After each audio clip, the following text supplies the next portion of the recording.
Bonjour à tous, bienvenue pour l'épisode numéro 2 de la décade manga. Comme son nom l'indique, c'est une vidéo qui paraît tous les 10 jours et dans laquelle je vous parle de mes derniers achats et lectures manga.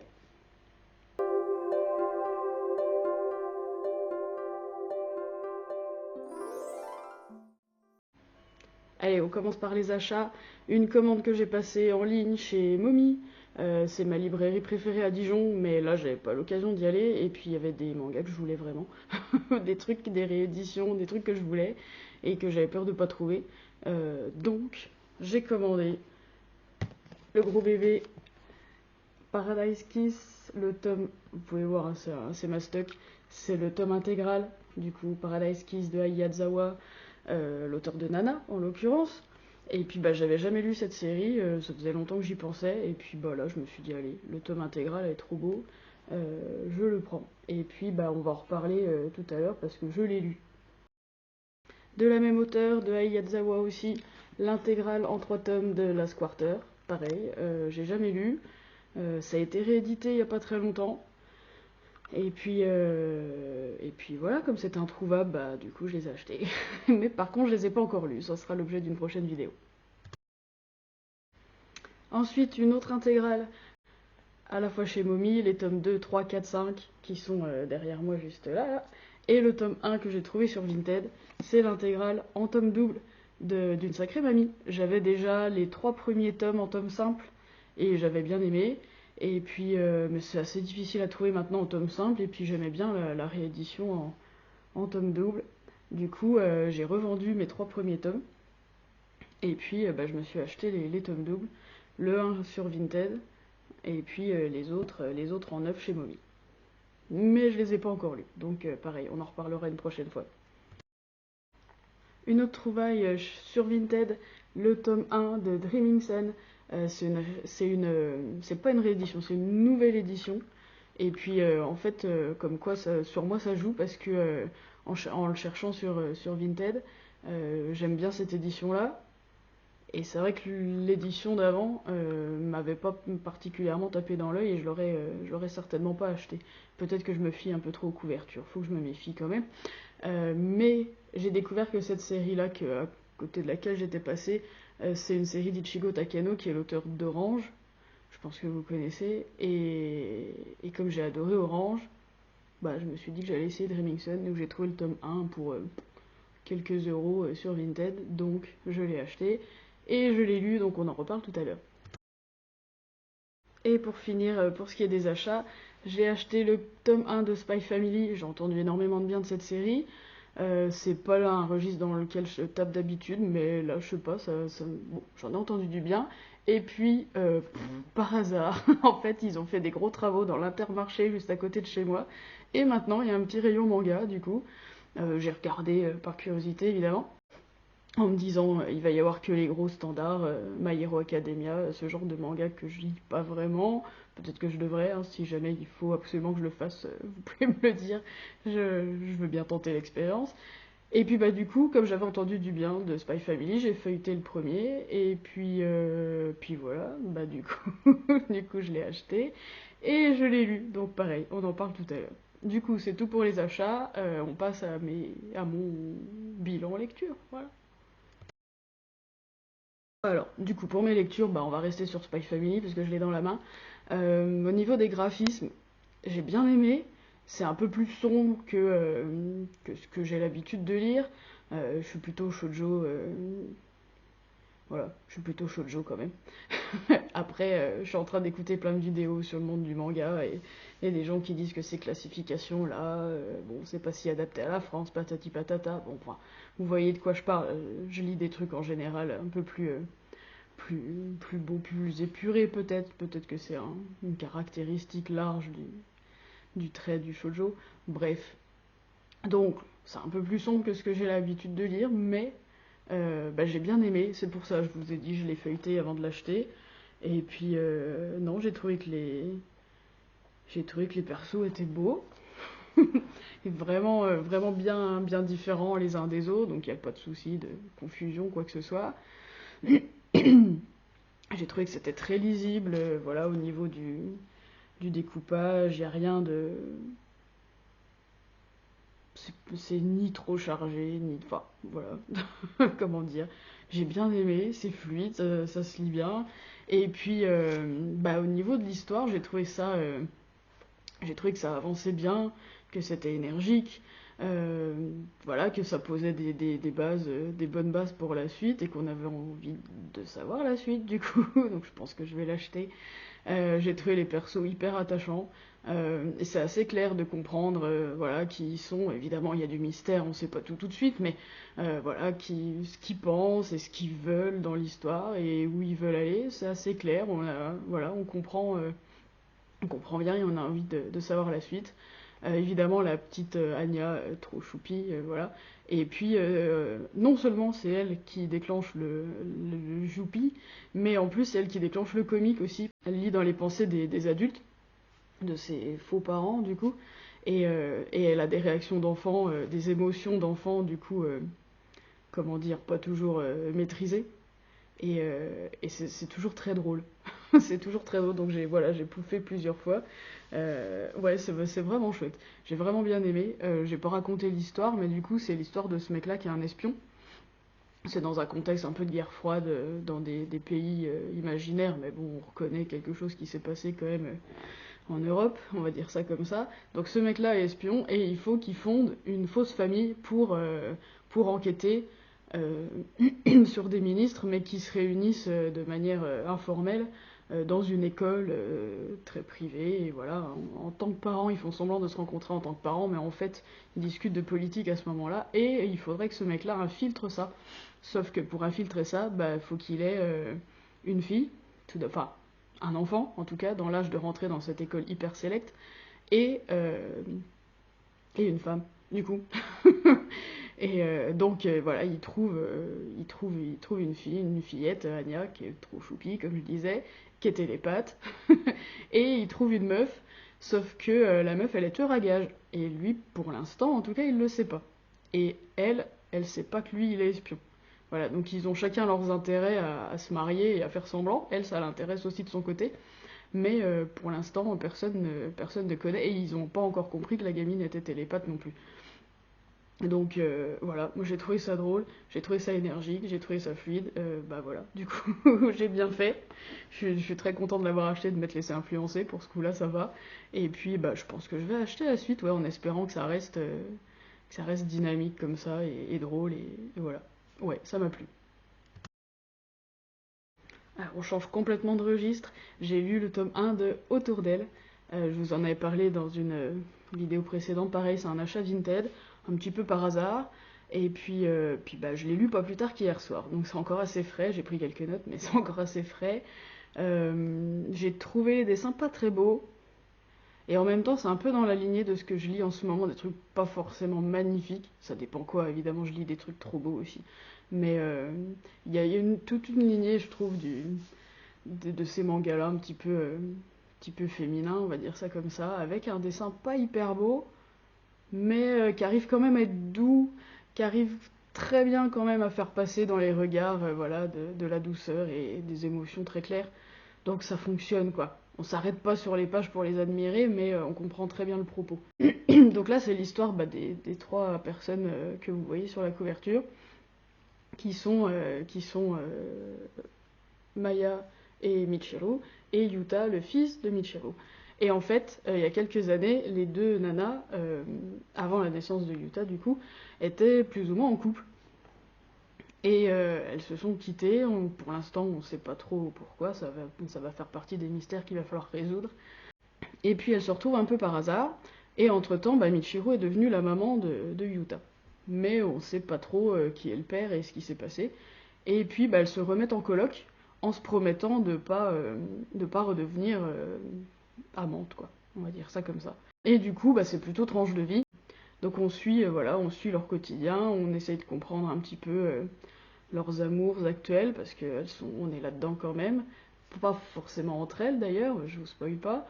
Et puis leur quotidien avec le petit Yuta qui est effectivement beaucoup trop mignon. Et puis voilà, moi j'ai trouvé donc le graphisme, j'en ai parlé. Au niveau de l'histoire, bah, moi je me suis assez vite attachée à Maya, qui est quand même On voit l'histoire un petit peu plus sous son angle à elle, quand même. Et moins à Michiru, que je trouve un petit peu, comment dire, je la trouve un peu instable sentimentalement. Je trouve qu'elle part un peu plus dans tous les sens, alors que Maya, elle est posée, elle analyse les choses, on comprend, en plus, comme je vous dis, on comprend plus, elle, ce qu'elle ressent, donc on est un petit peu de son côté, quand même, de ce point de vue-là. Et puis, bah sinon, voilà, moi j'ai trouvé ça touchant, ça fait sourire plusieurs fois aussi, et puis, bah voilà, ça a piqué ma curiosité quand même, on a envie de savoir comment leurs relations vont évoluer, mais bon, ça m'a pas scotché non plus. Et puis comme je vous dis, le dessin, voilà, m'a pas hyper séduite. Donc pour l'instant, je suis pas encore certaine d'acheter la suite. Après, c'est une série assez courte, hein, c'est fini en 6 tomes. Donc voilà, c'est pas sensationnel, mais on passe quand même un bon moment. Donc pour l'instant, je suis pas encore décidée. Ça fait partie des séries, je verrai. Je verrai si j'achète. C'est pas exclu, on verra. Allez, revenons à Dreaming Sun, du coup. Là, c'est très très beau. Là, je me suis arrêtée sur les planches en me disant, c'est vraiment trop beau. Toutes les 2 pages, je me suis dit, mais il est trop mignon. Il ou elle, peu importe les persos, ils sont tous trop beaux. Ils sont tous trop beaux. Là, vraiment, j'adore le Cara Design. C'est déjà ce que j'appréciais chez Orange, du coup, de la même autrice. Mais là, c'est encore mieux. C'est encore plus épuré. Voilà, je suis là pour le coup. Vraiment, j'ai trouvé ça très beau. Les expressions du visage, elles sont hyper claires et c'est toujours mignon. Ouais, voilà, il y a le petit rose aux joues, ce genre de truc, mais c'est vraiment trop beau. Et puis au niveau de l'histoire, donc c'est l'histoire de Shimana que vous voyez là, qui commence par fuguer de chez ses parents, de chez son père et de la femme à qui il est remarié. Elle se sent pas chez elle, voilà, donc elle fuit. Ça commence comme ça, mais t'as l'impression que 2 minutes plus loin, voilà, elle tombe sur un mec qui lui dit: «Oh bah attends, moi j'ai un appart, je te le prête.» Ok, bon, admettons. Et puis en fait, il tient une coloc un peu avec des gens comme ça, dont on sait pour l'instant pas grand-chose. Et puis le seul truc, c'est que dans cette coloc-là, il faut avoir un rêve. Voilà, d'où le titre. Et il faudrait être amoureux. C'est les conditions qu'il lui pose, quoi. Donc bon, un tout petit peu, pourquoi pas. Sauf qu'elle, pour l'instant, voilà, a priori, elle n'a pas de rêve. Donc il va falloir qu'elle en trouve un, parce que c'est plus ou moins la condition. Voilà, donc voilà au niveau du pitch de départ. Moi j'ai trouvé que voilà, elle fugue, mais en fait en 5 minutes c'est déjà résolu. C'est vraiment juste un prétexte pour qu'elle rencontre ces mecs-là. Et puis ce que j'ai pas précisé, c'est que dans la coloc, je crois qu'ils sont 4 en tout. Ouais, je crois qu'ils sont 4 en tout. Forcément, c'est que des mecs. Au début, je me suis dit, oh là là, ça va se transformer en petit manga un peu harem, mais à l'envers. Et en plus, ils sont tous très beaux. Ils sont tous hyper gentils avec elle, alors qu'ils la connaissent pas du tout. Euh, bon, j'ai un peu frémi. Et puis, mais en fait, voilà, en fait, on s'attache, quoi. D'eux, on sait presque rien. Elle, on la découvre un petit peu. Et puis, bah, en fait, comme on sait que le but, c'est qu'ils aient tous un rêve, ben, on a envie de savoir. On a envie de savoir leur rêve, quoi. Et pourquoi les autres, ils sont là, dans la coloc aussi, on a envie de savoir ça.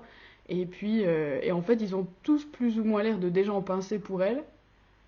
Elle, pour l'instant, non, elle en est pas là, elle est un petit peu ailleurs, mais on a envie de savoir vers lequel elle va se tourner, en fait. Enfin, en tout cas, sur moi, ça a marché. Je m'y attendais pas forcément, je savais pas trop, je m'étais dit que ça allait peut-être être un peu genou pour moi. Et puis, bah, en fait, si, voilà, je l'ai lu d'une traite, j'ai adoré. Et puis, bah, a priori, voilà, je vais acheter la suite. Et puis, en plus, vraiment trop bien d'avoir fait une nouvelle édition un peu révisée. Je trouve les couvertures magnifiques. Bon, le rose, là, je suis pas forcément hyper fan du rose, mais les tomes suivants sont vraiment très beaux. Donc, ça joue, voilà. Dreaming Sun, du coup, je recommande. Et pour finir, du coup, Paradise Kiss, donc l'intégrale. Il existe une autre édition, hein, en 5 tomes, en 5 petits tomes, et là, du coup, moi j'ai pris le gros pavé, et j'ai bien fait, déjà, c'est un super objet. je le caresse, mais en fait, c'est du papier un petit peu, comment dire, c'est pas brillant, c'est pas une jaquette qui s'enlève, quoi. Enfin voilà, en plus j'adore la couleur. Vraiment, vraiment trop bel objet, quoi. Déjà ça, ça m'a séduite de base. Et puis bah voilà, Yazawa, moi j'adore ce qu'elle fait. Enfin, pour l'instant je connaissais que Nana, mais je me doutais que j'allais aimer, quoi. Donc là, niveau dessin, on peut difficilement faire plus beau, plus détaillé qu'à Yazawa. Apparemment, elle a eu une formation de styliste, bossait dans la mode, d'où les grandes silhouettes élancées, que je trouve parfois un peu trop élancées. Des fois, c'est carrément démesuré au niveau de la longueur des jambes et des bras. Mais au niveau, là, en plus, voilà, ça se passe dans le milieu de la mode, enfin de la haute couture. Elle se fait plaisir, quoi, sur des robes de ouf, des coiffures, des bijoux, waouh. C'est vraiment très beau et hyper détaillé. Ouais, ouais, il y a du boulot sur les planches, c'est assez incroyable. Il y a un truc qui est ouf aussi. Des fois, on passe presque parce qu'en fait, c'est juste un tout petit dessin. Des fois, c'est une toute petite case. Et en fait, avec juste les yeux, où elle fait un focus en fait sur les yeux, le reste du visage ou du corps est très flou. Il y a juste les yeux. Et, euh, et en fait, c'est hyper expressif. On comprend tellement. En fait, t'as une case avec quelqu'un qui parle, et t'as une mini case en dessous avec juste les yeux, et tu comprends la réaction. Même si le personnage il dit rien, il a réagi à ce qui a été dit au niveau des yeux, et c'est d'une clarté incroyable sur ce qui se passe dans sa tête. Et faut faire gaffe à pas passer trop vite sur ces cases-là, parce qu'en fait, elles font avancer l'histoire à leur façon, quoi. Donc voilà, ouais, le dessin est hyper minutieux et très très beau, ça j'ai adoré, c'est vraiment un régal pour les yeux. Moi, il y a juste un truc qui me gêne dans le graphisme, c'est que les persos, là-dedans, à part quelques adultes, les autres, ils sont censés avoir 18-20 ans. Voilà, ils sont à peine, même pas 17-18, enfin, ils sont en terminale, donc plutôt 18, voilà. Et quand je les regarde comme ça, moi, je leur donne 35 balais, quoi. Surtout, a priori, en sachant que les Japonais, en général, ils font plutôt jeuneaux, quoi. Et là, t'as l'impression, même au niveau de ce qu'ils vivent, quoi, des filles qui se lancent et tout, t'as plutôt l'impression que c'est des gens qui ont, bah, mon âge, en fait, 35 balais, plutôt que des lycéens, quoi. Il y a ce côté-là où j'ai pas réussi à m'y faire. Tout le long du truc, je me suis dit, mais non, il a pas de 18 ans, elle non plus, quoi, quand tu vois le. Bon, bref, je vous spoil pas l'histoire, mais il y a ce truc-là où visuellement, c'est le seul truc que j'ai pas aimé, quoi. Tout le reste, c'est magnifique. Et puis sinon, bah, on s'attache de ouf à ces persos, ouais, c'est vraiment des gens qui vivent leur passion. Des fois, c'est des passions depuis l'enfance, dans le cas de l'héroïne principale, euh, elle, ça la prend un peu comme un coup de fusil, mais ils se lancent à fond là-dedans. Et j'ai trouvé que c'était plutôt réaliste. Ça se passe dans notre monde, hein, dans le milieu voilà, de la mode, de la haute couture. La nana tombe dedans par hasard, alors que les autres ils sont en école, voilà, de stylisme. Et elle devient mannequin.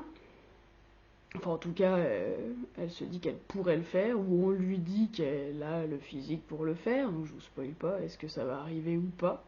La fin est assez surprenante, je m'y attendais pas non plus. Ayazawa, si vous connaissez Nana, il y a un côté quand même doux, amer, mélancolique dans ces histoires qui ressort beaucoup, hein.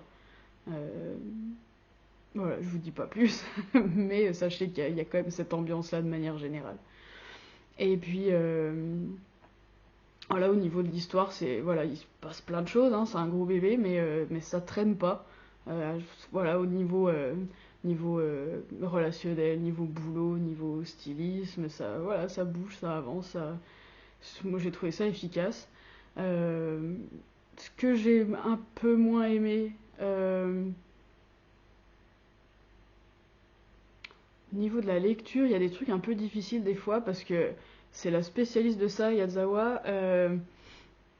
Donc il y a les bulles de ce qui est dit, il y a les bulles de ce qui est pensé, et il y a toujours, très souvent, des petits, juste quelques mots des fois, mais écrits en minuscules à côté des bulles. Et c'est souvent là que le comique est là, il y a souvent, c'est juste une petite réplique en plus, mais c'est écrit tellement petit, alors pourtant c'est plutôt un gros format, et il y a des fois t'es obligé de te rapprocher du bouquin de ouf pour réussir à le lire. Ça, c'était un peu compliqué. Et il y a un truc qui m'a gêné aussi un tout petit peu par moment, c'est que l'héroïne principale, qui s'appelle Yukari, je vous l'ai pas dit, pardon, euh, il y a une personnage qui a décidé de l'appeler Caroline, ou Caroline, je pense, voilà. Et il y en a une autre qui l'appelle Carrie. Et entre les fois où on l'appelle Yukari, les fois où on l'appelle par son nom de famille, les fois où on l'appelle Caroline et les fois où on l'appelle Carrie, c'est la même personne. Et pareil pour son mec, George. George, c'est pas son vrai prénom, en japonais c'est plutôt Joji. Et du coup, il y a des gens qui l'appellent Joji. Quand il est à l'école, ses profs l'appellent par son nom de famille, forcément. Eux, ils l'appellent George. Oh, il y a des fois, tu dis, attends, c'est qui déjà Heureusement que. Enfin bon, on s'y retrouve, je veux dire, mais. Ouais, au début, j'ai eu un peu de mal, parce que ça apparaît dès le début, en plus, tu la connais à peine qu'elle a déjà 4 noms, quoi. Euh, Il y a des fois, je me suis posé quelques questions quand même. Bon, que vous dire? Je recommande évidemment pareil à Kiss, que vous connaissiez Nana ou pas d'ailleurs, c'est vraiment un univers très, voilà, très détaillé, avec des super graphismes, et puis une histoire, quoi. Une belle histoire de mode, de passage à l'âge adulte, en gros, c'est ça. Euh, que vous dire? Bah, lisez-le, en fait. Lisez-le. Je suis presque déçue de ne pas l'avoir lu il y a 15 ans, quand je lisais Nana aussi, ça aurait pu être sympa. Mais du coup, je suis très contente de me replonger là-dedans. Ça me rappelait bah, quand je lisais Nana au tout début, et ouais, c'est vraiment chouette. Et ben voilà, c'est fini pour aujourd'hui. Je vous ai tout dit. Je vous ai tout montré. Mes achats, mes lectures. J'ai du pain sur la planche pour la prochaine décade. J'ai refait un listing d'un peu de tous mes mangas. J'ai récupéré des trucs chez mes parents. Faudra que je vous montre. J'ai rangé un bout de ma mangatech derrière moi. Je sais pas si vous voyez. On se croirait dans une librairie du coup. J'ai changé un peu. Je voulais pouvoir profiter des couvertures un peu. Donc j'ai changé un peu le mode de rangement. Voilà, je me suis amusée à ça cette semaine. Et puis, euh, et puis voilà, bah, dites-moi ce que vous avez pensé de mes lectures. Est-ce qu'on a des trucs en commun? Est-ce qu'il y a des trucs que vous me conseillez? Est-ce que vous avez pensé les mêmes choses que moi des tomes que je vous ai présentés? Voilà, on discute dans les commentaires, ça me ferait super plaisir. Et puis, on se dit à dans 10 jours pour la décade numéro 3 du coup. À bientôt.